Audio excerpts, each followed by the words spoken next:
want to go by how things feel. Sometimes I don't feel as much when I do faster pace, so I'll slow things down.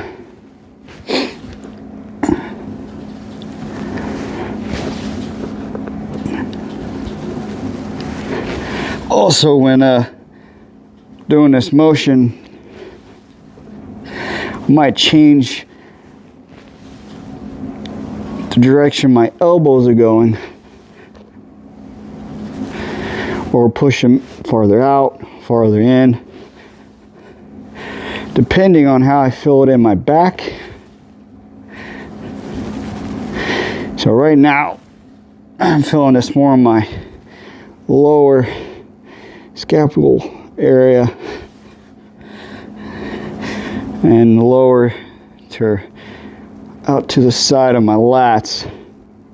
Now if I wanted to change it, I could just change the positions of my hands and elbows pointed outwards, and that's going to focus more all up top.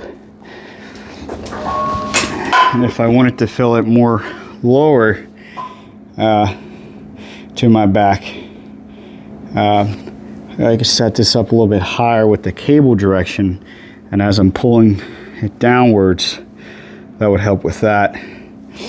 So what's up, folks? D here, trying out the new mic again. I might start talking in these videos and sharing. When I was younger, I always had the ideal to do this, but I always felt so uncomfortable doing it.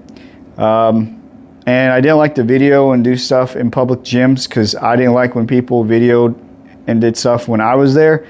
And to be honest with you, a lot of times I was just so focused on working out and training. This was a inconvenience, this part. I didn't take the time to do it. And now I'm just kind of like, now that I've gotten older and stuff, and I have my own little setup down here in the basement, I feel a little bit more comfortable videoing and talking. And I also, you know, I'd like to build some kind of community on here and be able to promote and do stuff on YouTube, and continue growing a little bit on TikTok. I really prefer to grow more on YouTube. I feel like that's more of a future on there. TikTok, not so much. I don't really care for what it's turning into. I occasionally will review and do stuff on there, but my reviews are really never going to probably amount to much or money because I'm not very flashy. I don't do really quick videos, or when I'm reviewing products, I'm very honest and upfront about it, and that's not going to help with sales, and that's not going to get people to want to stay and watch the video and go and look and buy. And that's fine. I'm not worried about that. I don't want to make my money off of selling things, especially if it's things that I don't believe in and want to use. So for right now, I'm just using it more as a fun thing of like, hey, it's content. Hey, it's informational. This is what I tried.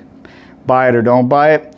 And if I have to in the future start just more buying the things myself and reviewing, that is perfectly fine. And I feel to a point a little better with that, because then I don't feel I have no obligation to review something and do it in a certain amount of time, because I don't like that either, because there's some things that you need to take for a while before you can really say, hey, is this worth taking or not? But overall, I'm just going to start off and on doing these little video clips talking, and I don't expect to get a whole lot of view count on these things, because for the most part, people are going to turn away. They're not going to care. We're so in a fast-paced world. We want everything right now and to see it in videos and content that I'm probably going to create are not going to really touch base or really be interesting enough for most people, and that's fine. Just started feeling comfortable enough to really start posting and doing these. I'm sure a lot of us on here that started doing this, it's kind of weird. You're like, what's so special about me posting these videos and talking and doing this? But if you can find something I feel that's personal